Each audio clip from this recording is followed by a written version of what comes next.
mama, I got bad news, bad news. I've been rolling with some bad dudes, bad dudes. I've been trying to get a bag too, Hello, listeners. Welcome to the Ashes to Awesome podcast, Rising in Recovery. Our podcast provides light, hope, and understanding about addiction and mental health to those living within that life and the people who love them. This episode is brought to you by Together We Can, where Canada recovers from addiction. That's twcrecoverylife.org. Hey, listeners. Welcome to another episode of the Weekend Ramble. I am Chuck LaFlange, your host, and with me today in virtual studio is my co-host, Carl the Atheist. How you doing, KTA? Doing great, Chuck. Good stuff, good stuff. And a returning and special guest is Mike Miller from the Yatra Treatment Center out in Phuket, Thailand. Welcome back, Mike. How are you? Hey, I'm good, Chuck. Good. Nice to be back. Yeah, nice to have you. That's for certain. So, the last week and a half, really, I guess now, we've had, there hasn't been much out in the way of Ashes to Awesome, and I had some really serious tech issues. We seem to have sorted that out now, so we're trying to get back into a regular release schedule. That said, there's some changes to be had, and the first one, I guess, to talk about would be the format of the Weekend Ramble. So up until now, for anybody that hasn't been paying attention, we go back and we look at the week previous and kind of critique the week, if you will. And we do it in great detail with a panelist of 3 or 4 of us on here. And I've decided now to kind of change that up a little bit, where we will definitely go back and critique the week, just not in as much detail and as much length. We're going to start bringing in guests who are professionals as much as we can, or at least have some very lived experience, and talk about recovery and some of the issues surrounding it, such as harm reduction, which we're going to do today. I think we're going to talk about that. Before we get into that, though, I would like to discuss the one episode that we did get out last week, and that was Kaleidoscope Wednesday with Ryan Bathgate.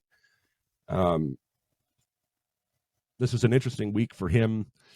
The week previous, he'd had a very rough week in the way of his personal life. He kind of fell into a funk, if you want to call it that. And then this week, he'd come back from it. And so we got to talk about the process in that for him and what that meant. And Carl, if you want to make some mentions on that real quick. Well, the one thing I like is the daddy-daughter date. Right, of course you would. I have those with my daughter. Yeah. We haven't had one in some time, but, when they get up to 19, 20 years old, they they don't want to go to movies with dad as often. So No way. Right. It's definitely a good way to get reconnected with your children, is to spend some one-on-one time with them without the other parent and without the other siblings, and just, enjoy their company and get to know who they are as a person. And, it doesn't matter what age they are, whether they're, a 4-year-old or a 20-year-old, you think you know your kids, but when you get them alone, you really start to understand them more as a person as opposed to your offspring. Fair enough. Okay. Yeah. Okay. So I really liked that he did that. Mm-hmm.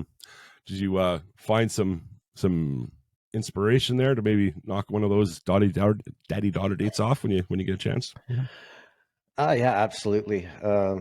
She's out of town right now, as she usually is. But when she gets back, hopefully she gets back before Stampede's over. Maybe we'll hit up the final weekend.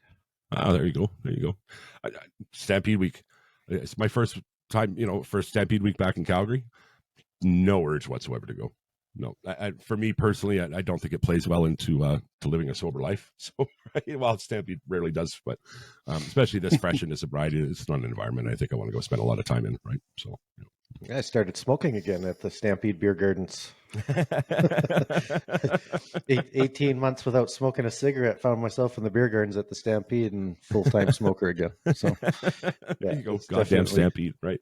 Definitely avoid. Did you ever make it to a Stampede, Mike, when you were in Canada? I did. I was in my past life, just before I got clean, I had a little production company, and I was hired on as a filmer for a skateboard tour through Western Canada, and we went through Calgary and ended up there for the Stampede week. And as I was not clean yet, it's a bit of a blur. I remember the skate park, but I don't remember much else. I remember a lot of cowboys and cowboy-esque sort of people, Yeah, I was which, going to say cowboy-esque. Yeah, it's not really yeah, cowboys per se. yeah. Yeah. Hmm. But, it was not exactly my element as a kid who grew up in the punk rock skateboarding addiction sort of world. It was a bit sort of like a fish out of water, but nothing untoward happened. Hmm. Just Hmm. wasn't really sort of my comfort zone, if we'll put it that way. I think if I was going to call Stampede something different, 10 days of untoward would be pretty much accurate. As far as my behavior went in my Stampede days, Jesus, we had some fun, but right? Yeah. Hey, Carl was there for a lot of those days, actually. I remember the one year we went every single day. We right? go for we go early to get the stamp, so then we could go to work and then get in free admission at the end of the day. And sit on Scotchman's Hill and watch the fireworks. I do miss that. I'd like to get out there actually at some point during maybe next weekend when you're in, when you're not working. We can go hit that up or something. Maybe that'd be kind of cool. I don't think you can get to our spot anymore, but yeah. No, it's all fenced off. You're not supposed to be there. We weren't supposed to be there either, but whatever. No. We were 20, so it never stopped us from doing anything. Pieces of fireworks landing on us. So literally, we were so close, Mike, that they were landing on us. Remember, your cousin had one up on the wall there for quite some time that had fallen on us, eh? Yeah, landed on the blanket. Anywho, back to the Ryan thing. Anything else you want to cover on that one? There is quite a bit to cover on that. I just don't want to pick it apart too much. But the one thing I really wanted to touch on was the question from Rob in Edmonton. Okay. Yep. Refresh my memory. Well, I have the question written out, so I'll read it to you. What if there are real consequences attached to a thought of a possible outcome that is out of your control but still dominates your thoughts? It's a waste of energy, but so worrisome that it can consume someone and in turn make worse decisions, and it piles up and eats a person alive. I feel like I already know the answer to a degree, but how does somebody light the fire under their ass? Okay. And I think my biggest takeaway that Ryan said is, and he always says this, is the future is unwritten. So, one of the things that I excel at is not getting upset about things that have already happened, because you can't change what's happened. It's already been done. But the one thing I think I really need to improve on is to quit worrying about the future because it hasn't been written. Right. Right. It's easy to forget the past and move on with that. But, you always have that, anxiety, and anxiety is fear, and fear is lack of information. So if you can wrap your head around that, it will alleviate a lot of those, that anxiety. Worry that's consuming you. Yeah. I like that he brought up the effort, commitment, environment, and perception. Yeah. The four things that you can control, right? What are you doing effort-wise? How are you setting up the unwritten future to be written in a way that you can influence it? And I really like that one because that's something that I took out of a leadership course once. Was leadership is the art of influencing human behavior to accomplish a mission in the manner desired by that leader. And I think if you can, influence your path. I mean, you can't influence the future so much, but you can influence what you're perceiving, what effort you have, what commitment you have to changing it, and the environment that you're putting yourself in. I think that you're going to be a lot more successful. Well said. Thank you. Yeah. One of his big ones is the anxiety into excitement. We kind of covered that a couple of weeks ago, but I love that attitude and how you can really right? Because it's about an unwritten future. So, All right. I think all in, he did a really good job of that. And listeners, go back and take a listen. Episodes 135 and 137 are the two. That's how much work I didn't get done, right? Geez. In between there should be 6 more numbers in between. He did a great job of being vulnerable the week before, on in a live way or on the show, and then kind of explaining how to come back from that on the next one. I think it was a great real life case, right? So yeah. Mike, I see you sitting over there nodding your head in that. Of course, you didn't listen to the episode. I asked you literally 12 hours ago if you wanted to come onto the show. So I could completely understand. Is there anything you want to speak to that as a general mindset or frame of mind? And Sure. Well, I don't disagree with any of that stuff. About I come from a place of cognitive behavioral therapy when it comes to like the perceptions and the anxiety and everything, and it's a real way to check your thinking and then get into more effective behaviors, etc. I was taught really early in my recovery, plan your work and work your plan, and kind of like control what you can. So make your plan and work towards it. And you can only influence what you can influence. There's a lot of stuff you can't control. Worrying about it, easy to say. Worrying about it isn't very worthwhile, and it's a bit of a waste of time. But how do I stop that from doing it? And so cognitive behavioral therapy to sort of challenge my thinking, dispute it, get into more effective behaviors. And those behaviors include things like regulating the nervous system, so some breathing, some mindfulness, that kind of stuff that can help alleviate the physiological symptoms of anxiety, like where you get like that heart rate racing and all that. So I think it's good. One of the things, like just speaking really quickly, even though fair enough. I didn't watch or listen to the episode, but that daddy-daughter date, like I'm a guy who didn't get the father-son stuff, right? And it played a big role in me ending up where I ended up, as far as like, attachment disorders, having difficulty with relationships and confidence and feeling lovable and all of that kind of stuff, and like forming beliefs about myself, and having insecure attachment and anxious attachment in relationships. So, I'd like to say that him doing that is a lot bigger than like a day out. You know what I mean? Like this is like influencing his daughter's future in having her father present. So that's a pretty massive thing, and I think it's admirable, and I'm glad he's doing it. It's good for both. It's good for him as well, right? But huge for her, even though. Well said. Excuse me. Okay, so moving on. Harm reduction, and I think like a real hot topic right now is the mandated treatment kind of mentality, and I don't know how in the loop you are on that and what's happening on this side of the pond, but there's some big things happening, especially in Alberta right now, right? So are you up to date on that stuff, Mike? Or? A little bit. I mean, I've had a little bit of conversations with it. I have a friend of mine that has a sort of addiction services, does interventions and treatment placement and stuff in British Columbia. And we talk about all things sort of treatment and addiction and recovery related pretty frequently. And so we've touched base on it. So I mean, and I am never short of opinions.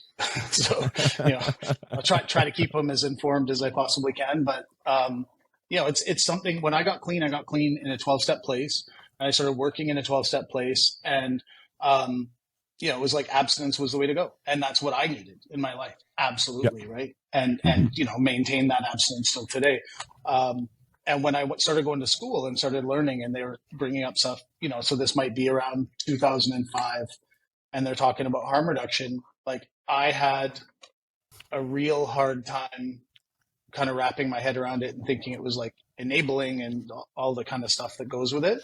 And now it's evolved, like with the like mandated treatment and everything is like a whole other aspect that wasn't around back then. And so I've had some struggles around the harm reduction stuff, but I think my thinking's probably evolved a bit around it as well. Okay. Carl, I'm sure you can remember when you showed me that news story about mandated treatment. Still not a fan. No. Okay. Yeah. I understand it. And as long as it's used in the same way that being committed works for people that may be schizophrenic or bipolar and are really in trouble of creating harm either to themselves or their immediate surroundings. And now, like, I understand, okay, addiction is harm, right? Like, you are harming your body with these drugs and that.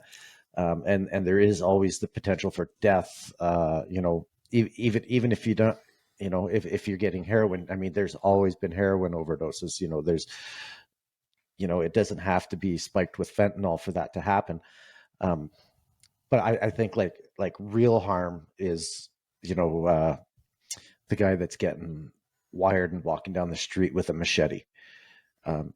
Maybe it is time for him to be forced into treatment. But then, I haven't read a lot about what that looks like.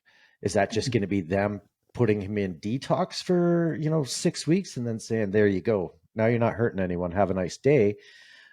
Is there going to be continuing care? Are there going to be halfway houses before treatment? You can't just go detox, see you in 6 weeks or 9 weeks. And, by the way, if you don't stay sober, you got to go back and start this whole process again. I would really have to see more about what their plan is. I am happy with how the UCP is putting more money into treatment centers. And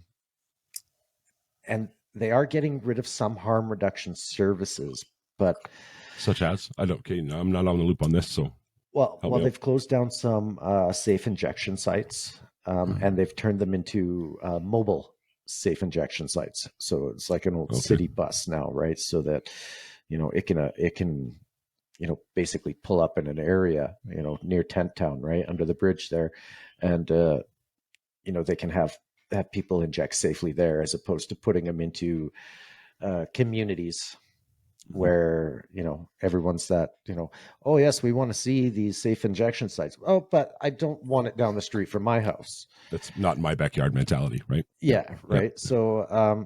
So they have closed a few of those. I believe. I hope I'm not misspeaking on this. If I am, somebody hit us up in the comments. Let me know how wrong I am. Yeah. But they are putting more into treatment than harm reduction. Now, hopefully they're looking for a balance for that. But again, nobody has all the answers. Nobody has figured this out yet. So the fact that they're taking steps and different steps, I guess, right? And different steps. We're not just going to repeat what British Columbia has done in Alberta and hope that it works out differently for us.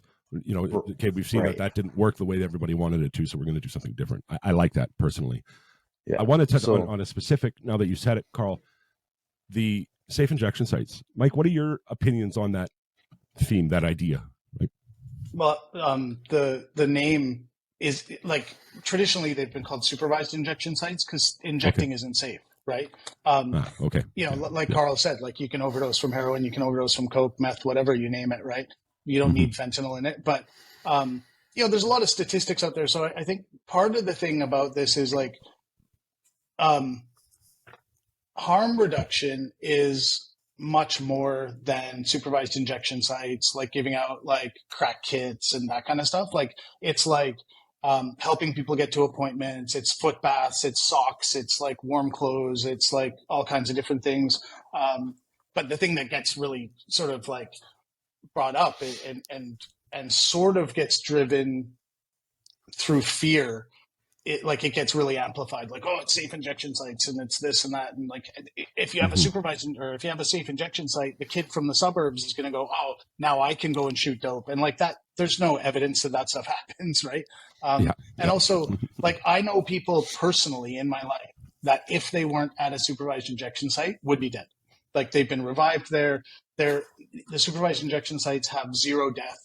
You know what I mean? Like, it's right. Yeah, that's people are using anyway, now, right? Yeah, right. Yeah, but then, so what kind of drives the fear about it is it's still attached to the moral model of addiction, which is that addicts are bad people, weak-willed, immoral sinners that need to be punished and all that stuff.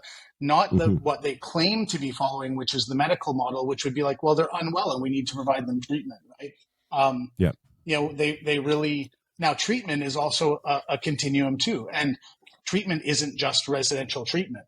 There's outpatient, there's intensive outpatient, there's like therapy, there's all kinds of different things. There's 12-step, there's other mutual self-help groups like Refuge Recovery. Treatment should be given to higher levels of treatment should go to people that have more severe symptoms, right? So, Yeah. you know, I can't remember if we were talking about this before, but a couple of weeks ago, two of my friends that were big in kind of the punk rock scene in Vancouver and British Columbia both died on the same day, not together. They had both had varying sort of degrees of abstinence and all that kind of stuff. Like, they weren't suitable for being leveraged into treatment, like mandated into treatment, because they weren't like down on your luck, you know, out running around committing crimes and doing all that. They were people that were struggling, kind of had their shit together at different times, and then they both went and sort of relapsed, and they both died. Now, if they had a safe supply, they would both be alive, most likely, right? Good point. But then you get into safe supply, and then it gets into that moral thing of like, well, now we're giving drugs to drug addicts, and that's a terrible idea. But, you know, every government-run liquor store is safe supply. And it's just, why don't we have this? Why don't we have a moral objection to that when actually the harm done to society, to families, to our healthcare costs through alcohol dwarfs illicit drug use. Without a doubt. So what's happened is, like, the sort of majority of people that can sit morally thinking that they're above the fray of addiction, they like alcohol. So they're like, no, that's a cool one, and we're going to supply that safely. You know, why don't they just make those people go back to bathtub gin and say, if we're not going to do safe supply at all, we're not going to do it? You know, for me, like, it's such a complex problem, and people try to come up with really simple answers, like give everyone drugs, too simple. Don't give anyone drugs, too simple. Make everyone go to treatment, too simple. Like, not everyone needs rehab. And from someone who's worked in the treatment industry in inpatient, outpatient, medical monitoring with addictions doctors, occupational health, all kinds of stuff for the last 20 years almost, people getting leveraged into treatment isn't always successful. And actually, a lot of times they're not motivated. Like the guy that Carl's talking about, like, you know, you kind of get them sectioned, if you will, committed into treatment. Like, you think that guy's going in and be like, oh, let me give it my all, and like, I'm really going to come get the best out of this. Like, right. Well, maybe some people do, but they don't all. And it depends on what kind of residential treatment are they providing.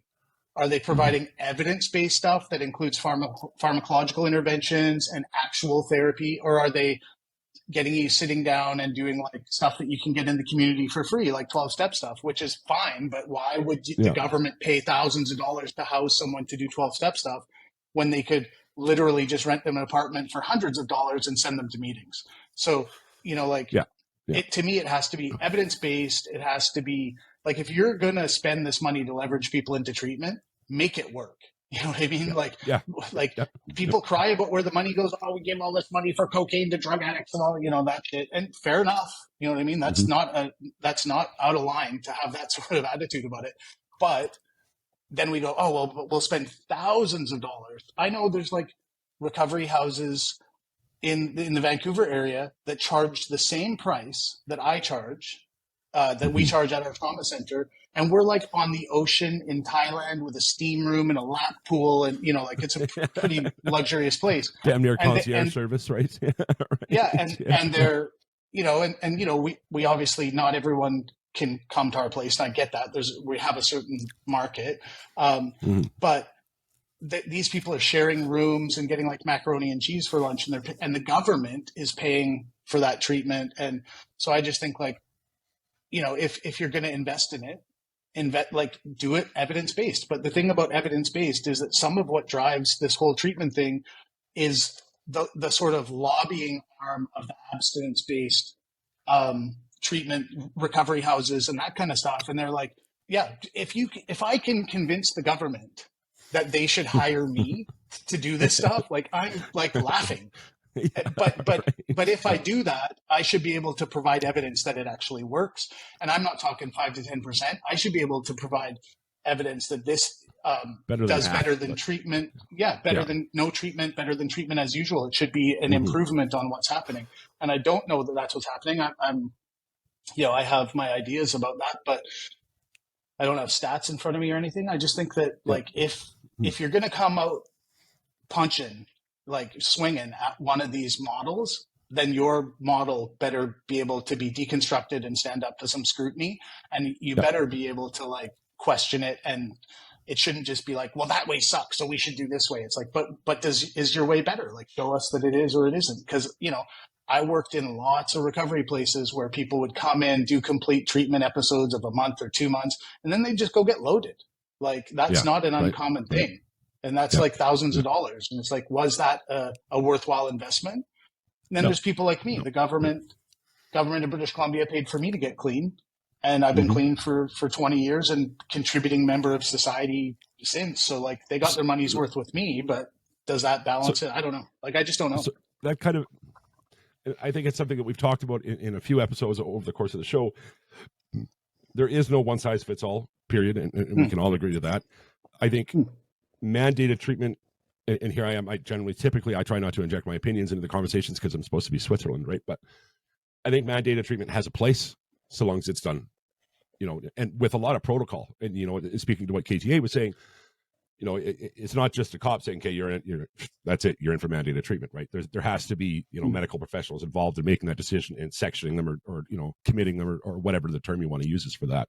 I think if you could do that, then maybe you've got something to work with there. And for me personally, when that news story first came out that Carl showed me, I was guns blazing. But it was made because news is news, you know, and they need to invoke emotion if they want to keep their jobs. It was presented in such a way that, like, I honestly believe that was, cops are going to just be able to say, okay, you're going to treatment center, you know. And of course, Lisa, and you know, who's not here today, so this is our first weekend away from the weekend ramble since she started. So, she was the one that kind of said, no, it's not like that. It's more compared to like a case of a schizophrenic or something like that, you know, that's at risk. So I think opinions kind of need to be reserved so we see exactly what they are doing, but she certainly opened my mind to the idea a lot more with that. Right. So I think that was a good thing. The biggest problem I would have with that is, just allowing RCMP or city police to make the determination on whether or not. Which it can't be a thing, right? It just can't be. Yeah. I mean, it has to be a healthcare professional that makes that decision, or the family if that person is a minor, right? If in Alberta it's 18, right? So if you're a 17-year-old and you know you're nodding out in your bedroom and your parents are afraid that you're gonna, you know, cause harm to either, you know, the other children in the house or the parents themselves or yourself, then maybe they should be able to say, okay, this is happening now. This isn't an option. And with assistance of a healthcare provider as well that can make that determination to say, you know what, you are right. This is something that we need to do to save this person's life. But just, you know, having an angry cop that's, you know, arrested the same guy 10 times and he's high, but he's not really causing anybody harm other than, you know, maybe some disturbing the peace or some petty theft or, you know, stuff like that. And then the cop just saying, I don't want to deal with this guy. Let's put him in for, you know, it's like, and I realize not all cops are like that. And I'm probably the wrong person to, you know, talk about it because I'm not a big fan of the way policing is done. But I think it all really boils down to the lack of services that are provided to people prior to the addiction, which brings us to healthcare. They call it healthcare, but it's not healthcare, it's body care. They're taking care of your body. You know, you cut your finger, they'll stitch it back together. You know, you break your leg, they'll set your leg. You know, you have a mental disorder, that's $160 an hour on your own dime. And, you know, it's like, why isn't healthcare, why doesn't that include your brain? Why doesn't it include, you know, right now they're making steps federally to, you know, include dental into healthcare, which is amazing. Like, of course it should be, right? Because dental health is huge. You know, dental health, as Chuck knows, right? Like, we didn't do video when Chuck didn't have his teeth. Now he went through dent kits, he got his teeth, he's happier, he's more out there.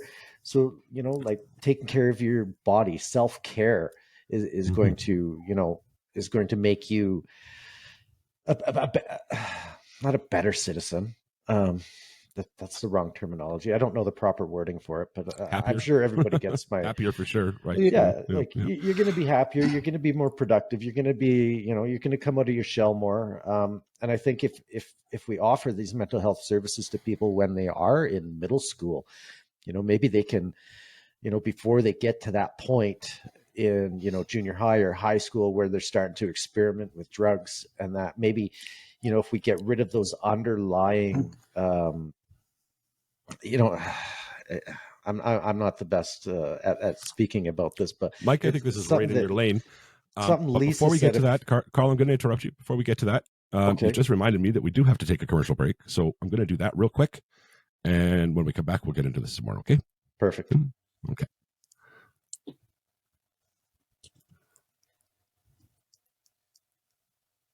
And awkward silence. Okay, there we are. Okay.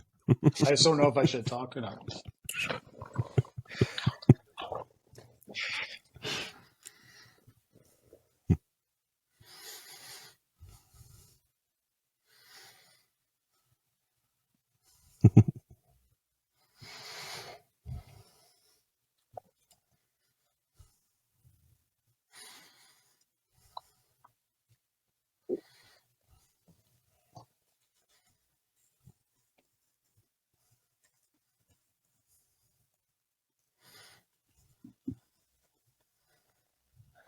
You can see why you reminded me to make that commercial happen there, Carl. Excellent. And before you throw it over to Mike, I just wanted to say it's one of the things that I really picked up on that Lisa said, and I'm probably going back 4 or 5 weeks now, and it was when she was talking to a friend of hers, I believe, about the addictions, and she said, these people didn't make any choices that are different than you did, like when we were in our 20s, we went to the bar and everybody did a You rail want in me the to do you one better bathroom. here, Carl? But Listen then to all this. of us, yeah, go ahead.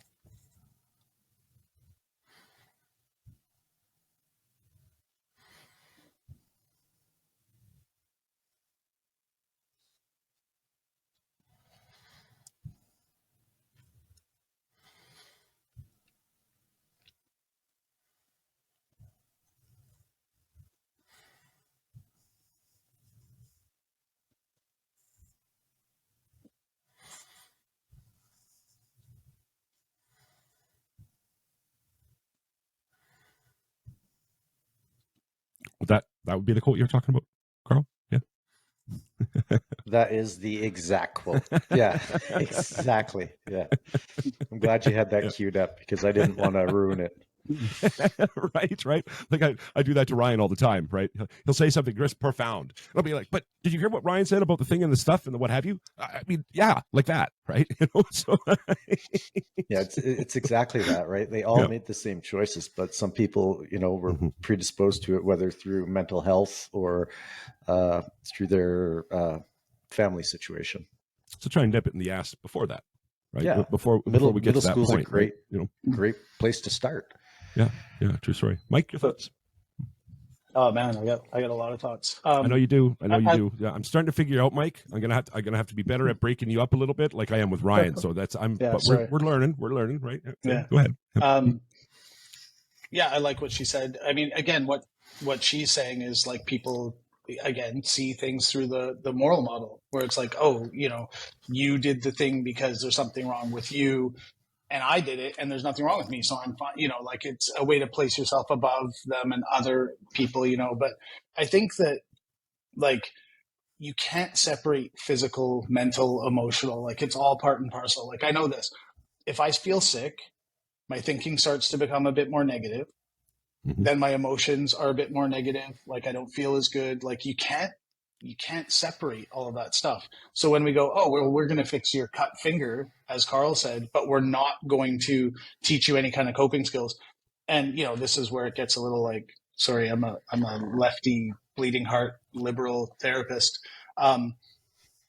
Capitalism is designed to grind people up. It's not to take care of any of our health. You know what I mean? Like if you don't get a return on your investment, then the system doesn't see you as being worthwhile, whether if that's mental health, et cetera. Now, what we do know is that when you invest in people's mental health, you do get a return on the investment as society, because you stop being a drag on society. You're not being policed. You're not in probation. You're not in court. You're not in the psych ward. You're not in that kind of stuff. And you're not doing crime and if you get well, right? I mean, particularly if we're talking about addiction, but at no point is that ever, there's no preventative stuff. Like, I went to school, and what did I learn? I learned how to, go and be a worker. I didn't learn how to have relationships or how to set boundaries or, anything. One of my trainers talks about, he says addiction, this is his quote, it's a substitute behavior for attachment deprivation. And so if we can look at it that it's, or like Mate says, like, don't ask why the addiction, ask why the pain. Like, if we know that that's what's driving it, people who work in this field know that that's what's driving it. Why aren't we doing anything preventative around the pain before people get into the addiction? Because many people can use drugs and not wind up how I wound up, kind of like what Lisa's saying, right? Like her ex-boyfriend, he experimented and used and partied, but he didn't end up as a full-on addict.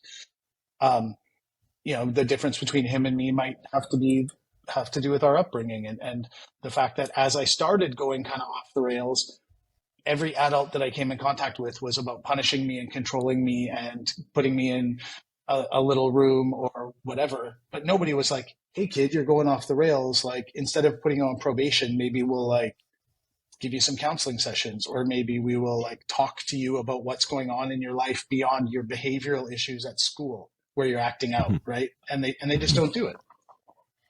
No, fair enough. Eh? Well, they have school counselors, but they're there to help you determine what job you're going to be. They're not there to actually, counsel see you. what. Yeah. So, I mean, that's more of a career counselor than it is a counselor. And I think we need more people there to, if you see a kid acting out, they go see the counselor, and it's not to determine what college you want to go to. And it's not to determine where you want to end up in life. It's to determine what is wrong, right? It'll make them better students. In turn, will make them better workers. And for the capitalist conservatives out there, they become taxpayers. That is government revenue. That is your goal, right? Like, you want more money, make people healthy and happy. They're going to work harder for the things that they want to achieve, which in turn is going to provide income to the government. So, I mean, for sure. Lisa spoke to this a few episodes ago as well, the 1-to-6 ratio, right? If you remember this, every dollar that's put into treatment is seen back 6 times in society, right? So the math is good, right? And apparently this study's been repeated multiple places across the world, and the results are consistent. Again, I hate to bastardize something that she said so eloquently at the time, but very true, very true. Or if that is true, I should say that it's something we need to really seriously look at, and we don't, because of 4-year election cycles, and nobody's saying, and optics. It really comes down to optics, right? Nobody wants to be the politician that gets shunned for saying something that, be it true or not, doesn't sound like what the people want to hear, right? So.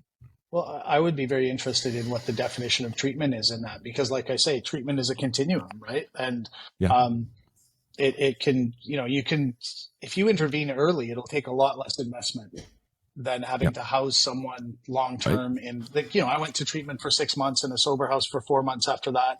And, as Devin is prone to talking about, like, what the government paid for me was not very much to those places, but it was still like thousands of dollars. Whereas when I was in school, I'm an honor roll student. And next thing you know, I'm like skipping classes and showing up drunk and high and all the kind of shit that we do. And when I got talked to by an adult, it was to give me shit and suspend me and send me home. It wasn't to say, hey man, like, this is a pretty big shift away from like honors algebra to like coming in smelling like weed and skipping class. Like, where is that disconnect? Like, what is happening? Right. Nobody ever did that. So much better to ask what's happening than what happened. right? Sure. Right? Yeah. What's this? An ounce of treatment is a pound, or an ounce of prevention is a, how's it Pound called? of cure. Somebody help me out here. Yes, there we go. Pound There of we go. cure, Thank you. Yeah. I figured you'd both be better at that than I am. Anyway. Yeah. And what you want to spend $10,000 on providing treatment to somebody, or do you want to collect $10,000 in income tax from their paycheck? Yeah. I mean, true story. come on, just get your shit together, people. It sure feels that way sometimes, right? But the thing that you can't get away from in that is the moral model. And like, people just look down on drug addicts and think like, I don't want my tax dollars going to those people, to that stuff. And, they want to punish people. They are when they go to jail, right?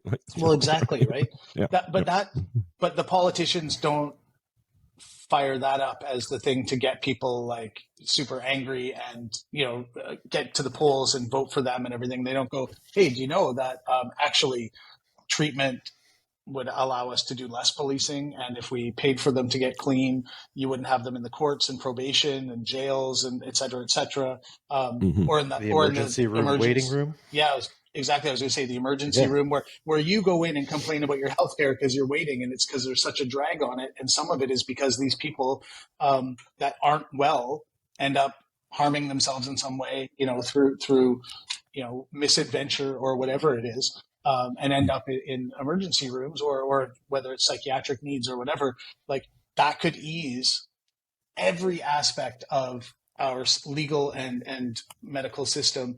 But people go, yeah, but I don't want my money going to that. Yeah, it's crazy, right? It's crazy, perception. But they're fired up about it, like that's the whole thing. They get wound up and pointed at, the people, the sort of predator class of rich people love nothing more than pointing working class people at the underprivileged people or people that are struggling, right? And so you go like, oh, those are the problem down there. While you're like, well, your tax breaks for your company are equal to like 200 treatment beds. It's not really. But they don't want you to know that. Now we're getting into some delicate territory, eh? Yeah. Sorry. We could be going on the capitalist thing. Hey, man. For clarity, I am a right-wing guy. So, I like to think that I'm a little more open-minded, say, than a lot of people on my side of the aisle, right? But, right. I think we're the new conservative, Chuck. Fair enough. Right. It's the ones that want to be, we want our money to be spent responsibly, and we want our values, whether that be, your religious values or your personal values, we want those to be foremost in our life. And we want to take care of our families, and we want people to, live and let live.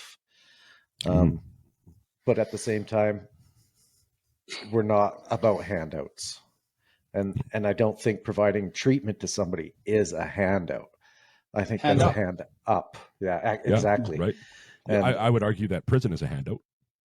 Absolutely, right? it is. Right. You know what I mean? In those circumstances, anyway. Right. It's we're just going to hide these people away for a few years. Now they're not our problem, and then when they get out, they're usually a bigger issue. Yeah. Sure. Well, it's not rehabilitating anyone. No.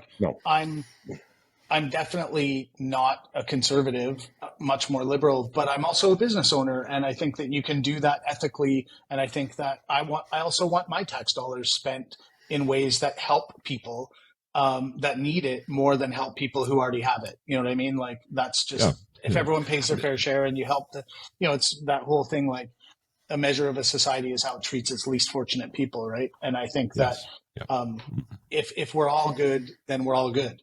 Right? Like it's just a better way to live. I like that. If we take care of those people who live in tent cities, then guess what? I don't have to look at a tent city. Everyone wins. Exactly. Yes. Right. Like, I don't understand how that's like a big sticking point for people, like. I do want to take a quick break for a PSA, and we'll be right back after this.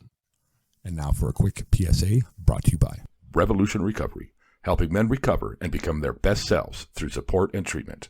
They've been there and they understand. Hi listeners, this is Lena. I'm part of the Ashes to Awesome team and co-hosted on episodes 76 and 67. Do you carry Narcan, also known as naloxone? If not, perhaps you should. The kits are not only compact and easy to use, they are free at all harm reduction centers and a lot of pharmacies. By carrying one of these kits, you could save the life of somebody who loves and that is loved. I get that most of you never plan on being around opioid use, but there's no telling when it could be around you. I can't think of a good reason not to have it, and if you're not sure where to find it for free, send us an email at ashestooawesomepodcast@gmail.com. Legwork for you and find it for free in your area. Thanks for listening, and now back to the show. Right. So, on to next year. We're at the 45-minute break, our line, so we're getting there. This harm reduction, we could realistically do the weekend ramble on harm reduction every single week because there's so much to cover and so much and different opinions and all the things. And I think it's probably going to become definitely a reoccurring theme. Well, I know it is. For me, like, I want to say one thing. I have opinions and I've worked in this field for a long time, but I don't by any stretch of the imagination think that I have the answer. What I do know is that, as Carl said, it's one size fits all is never going to work. It just isn't. And so when we're talking about leveraging people into treatment or whatever, it should, if you were going to get, what would it be, like a lung transplant, right? Yeah. So you get assessed by a doctor and they go, yeah, man, you need a lung transplant. And then you would, before you went in for the actual operation, they would say, have you been smoking lately? And if you said yes, they'd be like, you're not eligible anymore. Like, you're out. Yeah. Because we're not going to waste a healthy lung. Not that you're not worth a lung, but we're not going to just basically throw one away when there's tons of people that need it. So when we're leveraging people into treatment, I think it has to be assessed like, look, if we put you in treatment, what are you going to do there? Like, yeah. Are we just going to put you there and you're going to be resistant? You're going to disrupt the community so other people trying to recover also have a harder time. It's, there's a bit of a saying in treatment, 10% of the clients give you 90% of the work, right? Like, you get the compliant clients and the people that come in, and then you get the resistant and defiant ones. And to me, that's based in trauma. Like, the reason that they're doing it is because they don't feel safe and they don't feel safe to do all the stuff that's in treatment. But then they get punished for having those symptoms instead of having those symptoms actually treated through the lens of trauma. You just said something, Mike, that I want to unpack for a second. And it's really, not that I mean to cut off your point. I think you're making a very good point. However, and this is something specific to you. You just said that's based in trauma. To you, that's based in trauma. Do you find, because of your work, that everything is based in trauma? And I don't mean to minimize what you're saying at all. I mean, do you find that you manage to pull that out of situations, or that you see what other people might not because of your work? That's maybe a better way to put that. It's more like it's the conclusion that I came to after working in treatment for a long time. So there's almost always someone in a group therapy situation who would be called something like a passenger, where they don't really wade into discussions. They don't offer up parts of themselves for discussion. They don't get vulnerable. And then a lot of times what happens is the counseling teams will be like, that person's not invested in treatment. They're defiant. They're resistant. They're this. And I would suggest that, what I know about clients, and I've had this reaffirmed from clients, is that they don't feel safe enough in a group full of people they don't know to just really get vulnerable and let their guard down, because their whole life they've had to be guarded against that kind of stuff. Most people, like, this is again the moral model versus, like, I don't meet people in treatment who are bad people. Like, no, I don't, I ask people when they come in and I say, like, do you feel bad about how you acted in their addiction? And people, like, everybody goes, oh yeah, man, shame, guilt, remorse. Like, I acted terribly. It's like, okay, well then clearly you're not a bad person. Yeah. And then why aren't you engaging? Well, it's because you don't feel safe enough. And then when you don't feel safe enough, you then have compensatory behaviors, which are things like shutting down, using anger to push people away, like whatever it might be. And it looks behaviorally like they're disruptive, but they're just not in the right room with the right people at the right time. Again, treatment does the same thing. One size fits all. They'll say, oh, we do individualized treatment plans. And then you go in and everyone's in group at this time and everyone does this at this time, which is a great way to kind of maximize clinical hours. If I sit in a room with 10 people in group, you're getting 10 clinical hours out of me in 1 hour of my time, right? So, so each client feels like they got an hour of treatment, but they don't. right? And I'm not saying group therapy is bad. I'm not saying that. It's just not appropriate for everyone. Just like none of this is appropriate for everyone. My center isn't appropriate for everyone. It's like you really need to assess and get people to the right place to meet the needs and the level of care that is appropriate for them. You need to meet people where they are. For sure. It should all be right. client-centered. Like if it's client-centered, we should ask someone that we're going to mandate into treatment, do you even want to be clean? Because you can't make someone be clean that doesn't want to be clean. Like you can put them in treatment and house them for a month or 2 months or however long it is. And then they're just going to go out and use. It's like, okay, and what the rationale will be a lot of times is, well, we planted the seed. It's like they know that people stop using drugs. Like they know that. That's not like what you're doing is you're recharging them to go out and go on another run. And I'm not suggesting that you just let them keep going, but instead of like, you use motivational interviewing. Well, if you're not into getting clean, how can we help you to become interested in doing something to get us like from, train wreck 10 out of 10 to like train wreck 8 out of 10. You know what I mean? Like, how do we get you motivated to be a little bit healthier than you are right now and make some changes and then you get them into treatment eventually. It happens in supervised injection sites where people, that's their first introduction to sometimes like addictions workers and social workers and that kind of stuff. And eventually they go like, hey man, like, can you help me get into treatment when they, and here's the one thing about harm reduction, Mike, at least in the very, very least, no matter what your mindset is about it all, is you're putting people in touch with people that care, right? Yeah. And you at can't least help that them there's if a they're connection there, right? Yeah, right. And yes, right. There's a connection happening at any point in any sort of harm reduction. There's a connection happening, and we can all agree about how important connection is, in its relation to addiction, and or not. Well, if people think about it, if anyone who doesn't have a relationship with addiction thinks about any time in their life when they've thought something like this, oh, like I got a bit of weight on here, I should probably change my diet and start exercising. Like the next day, do they just like 180 flip everything around? Probably not, right?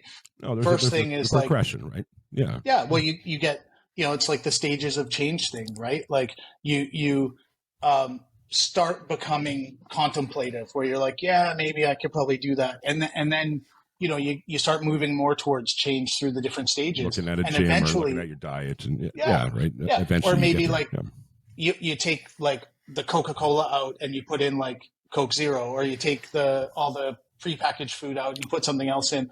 And then, then maybe I start going for walks and then after the walks, maybe then I'm in the gym, and it can be a progression until the point where you're like a machine that's like, doing 100K runs and eating all raw food or whatever it is. And then he said 100K long runs. So they all laughed and laughed. Yeah. But you don't go from the sofa scarfing back pizzas and drinking 2 liters of Coke to that guy. You know what I mean? Like that's just not a realistic, but that's what we're asking people to do in addiction. Right. Yeah. One last thing that I do want to talk about, and it's a sensitive one for me today, but the connection thing. So I lost another friend yesterday, or a few days ago, I should say. I found out about yesterday morning to overdose, right? And the thing is I come across this news once every week or two, and I'm not happy to say that I become pretty accepting of it, right? And I won't use the word apathy, but maybe leaning in that direction. This particular friend, I was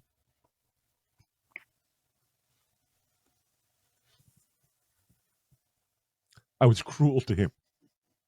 I'm sorry. I was mean to him the last 3 times I saw him. And, at the time I felt it was justified. It doesn't matter though.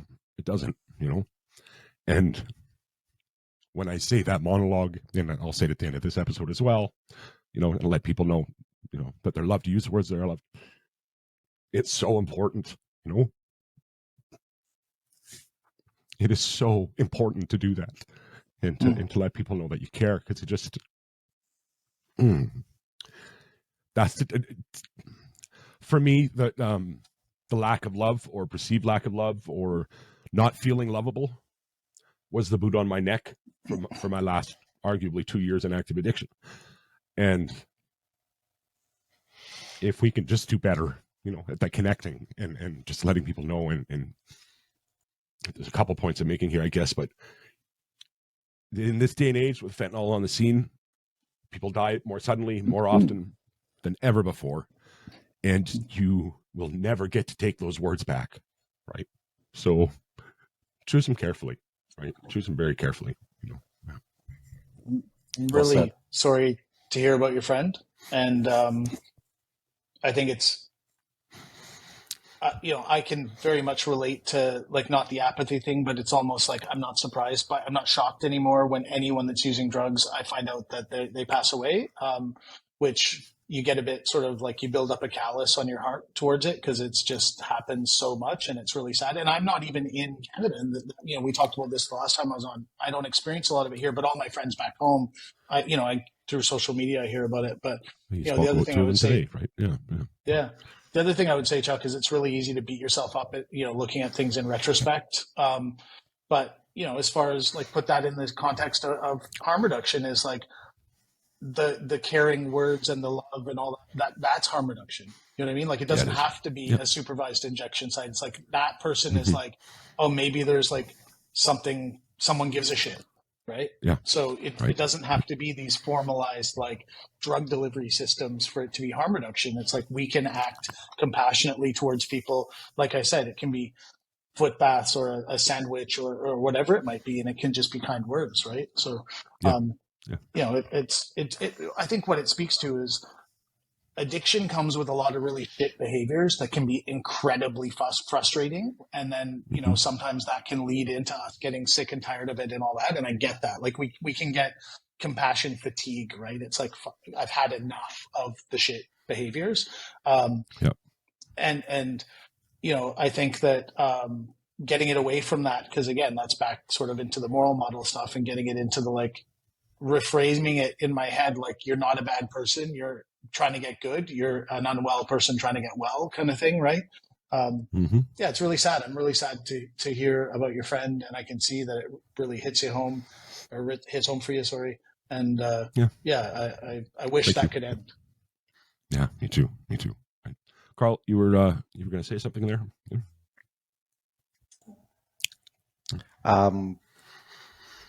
That's the love model that he was talking about. Is that connection?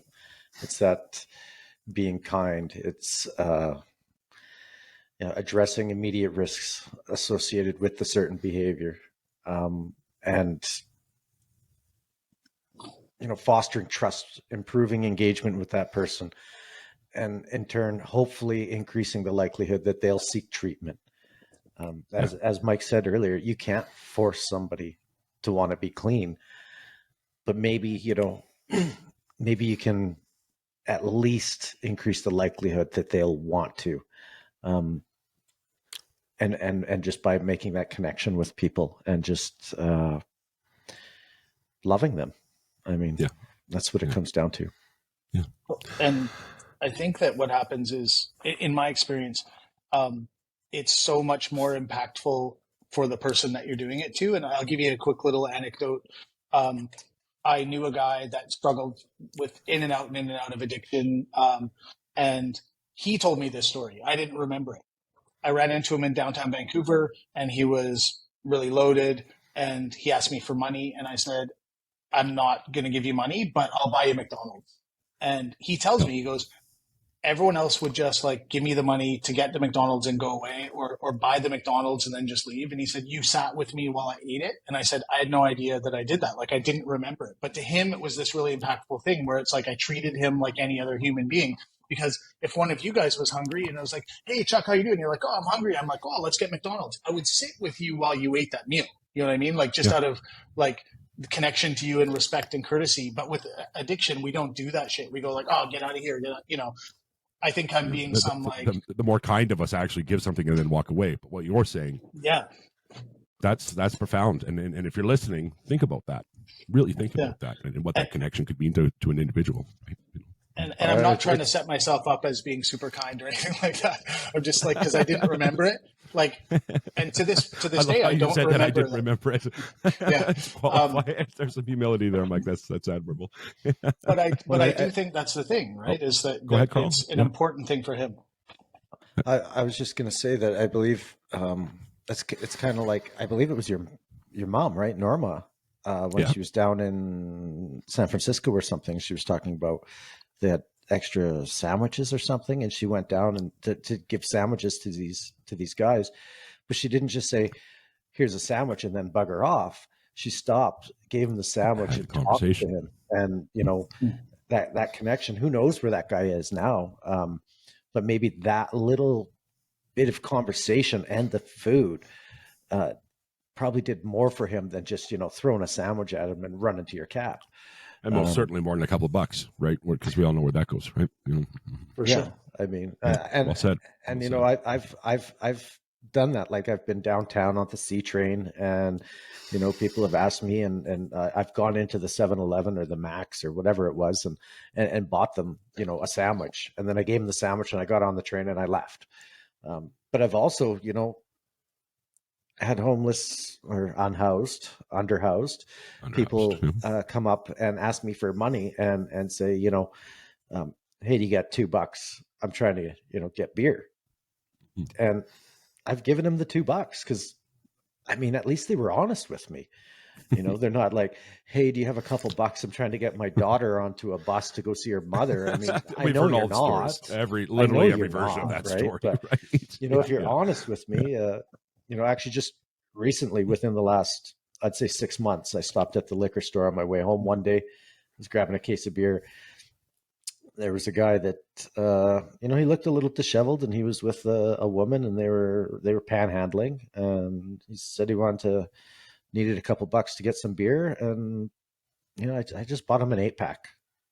Yeah. And then I also, because he was Indigenous, I also gave him some sweetgrass and some sage and told him to, have a smudge and let him know the Creator loves him, and wished him well. Asked if he needed anything else, if he needed food or anything, and he said he was hungry, so I gave him whatever was left in my lunchbox, because I always bring more food than I need. And yeah, I imagine they went to a park, drank their beer, ate their food, and passed out under the stars. And I hope they're doing well. I haven't seen them around town since, so who knows? Yeah, who knows? What you did was you relieved some of their pain for that day anyway, right? Like, and that's what it was about. Yeah, because I could see it in their faces. Like huge. I work nights, right? So I make it to the liquor store if I want a case of beer. Like it closes at 2 a.m. and I get back to Airdrie at like 10 to 2.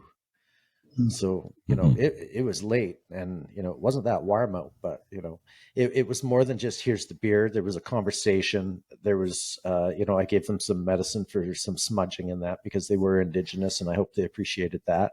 They seemed to. When I gave him the sage and the sweetgrass, he was like beside himself that I had it, right? Because I don't present very Indigenous.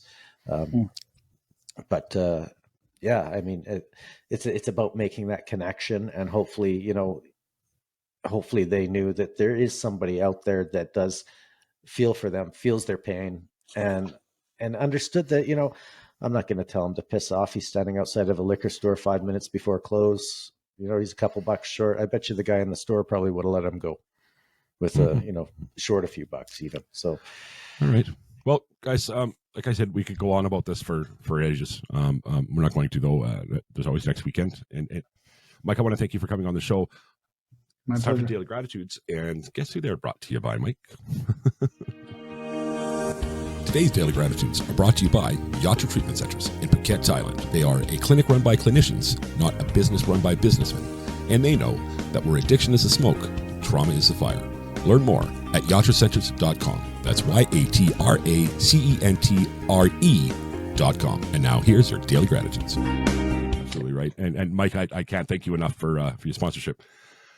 So, Carl, you got a couple for me? Daily Gratitudes, that is? I am grateful for my family. My entire family, not just my personal family. I'm going to say, my mom's, my dad's, grandparents that are surviving, aunts, uncles, cousins, everyone. I love you all. He's got a huge family, Mike. Huge family. Huge family. I noticed by the moms, dads, like the plurals. Yeah. There's some It's like fantastic that. people there. Yeah, there really is. amazing. I've known a lot They're of all them over the years. fantastic So. in their own way. Well, except that one. No, I'm just kidding. I'm kidding. I am also grateful for Chuck, even though he's had so many issues with his laptop dying and having to buy a new computer, and he's still persevering. He's upset that he missed 4 episodes last week, but you know what? He got 2 out under those conditions. If you've ever had a laptop shut down on you because the video card overheats, you know that you're not coming back from that. But he's persevered. He's got episodes coming out anyways. So, stay tuned, people. We're trying our best out here. We're low budget, but I think we're high quality content. So, and my final gratitude is going to be for Mike for joining us this week. It's great putting a face to the name. I really enjoyed your episode. I love what you do out in Phuket, and keep doing what you do, man. Awesome. Beautiful. Mike, you got a couple for us? I'm first off grateful to be associated with the podcast and to be asked back as a guest. I know I can just go on and on, so it's nice to have someone that can kind of tolerate that, I guess. Give me a platform for my rambling. It's called the Ramble, but no, touche. Okay. It's right up my alley. No, but it is an honor to be part of it, and just if anyone can get the message, or if we can just give someone something to think about or talk about, that's cool to me to be a part of that. And this might sound counterintuitive. I'm kind of glad that your laptop went down because it gave you a few days of not 16 hours a day, 6 days a week, so you can do some self-care stuff, right? Because we need you sitting in that seat. So, that, like I say, it might sound counterintuitive because the material didn't come out, the content didn't come out, but you got to take care of you too and give yourself some time to kind of live your life. And anyway, so for what that's worth. And then my last one is I'm super grateful for my wife and everything that she brings to our relationship. We are married and we work together, and her willingness to kind of work on personal growth and professional growth, and everything she gives to our clients and everything she gives to our staff and everything she puts up with and gives to me. It's inspiring every day. And we just got approved for a visa for her. So we're coming to Canada in August, and it'll be her first time because she's Thai. And she's never been to Canada. So we're going to go and see some whales and some snow and all kinds of stuff that we don't get to do here. So. Okay, how long have you been gone from Canada, Mike? It's snowing in August. Well, we'll go to the glacier. Oh, okay. Or Calgary. Sometimes we get snow in August. That's true. We're gonna come to Banff. So are you really? Maybe we'll stop by. Yeah. Well, let's definitely have a conversation about that, right? I'm sure I could get somebody, Carl, to help me gut up to Banff and make a visit. So Well, now that Carl and I are dear friends, then you are probably alumni now together in this, right? So yeah, absolutely. Yeah, Chuck just wants to use my pass to get into the park. Yeah. Anyway, guys, and for myself, I'm very grateful to both of you for coming on. Happy to have you back, Carl. To be honest with you, it's I've missed you for the last 82 weeks or whatever that you've been gone for. 3 weeks. Or 60, whatever. Right? That's me compromising, right? So, anyway, and of course, Mike, you're a great guest, and you're welcome back on the show anytime. Don't doubt that you will be invited back. I will. I won't take for granted that you accept. You can. I will. It's wonderful. Just pick a better shirt next time, Mike. and the final gratitude goes out, as always, to you, the listeners. You guys, you're killing it out there for us. You're doing great things. I know it's summer, and not as many of you are tuning in as you would on the on season, if we're going to call it that. So those of you that still are, I do appreciate it very, very much. And keep liking, keep sharing. If you're on Spotify, hey, now you can watch us on video, or you can listen to the audio. If you're not listening on Spotify, you can watch a video on YouTube and listen to us on all the normal platforms. And again, if you're in Spotify, throw a comment out there, throw whatever you got to do. We do appreciate every single time that you do those things. And of course, if you're on Apple, the likes or the reviews and ratings help us as well.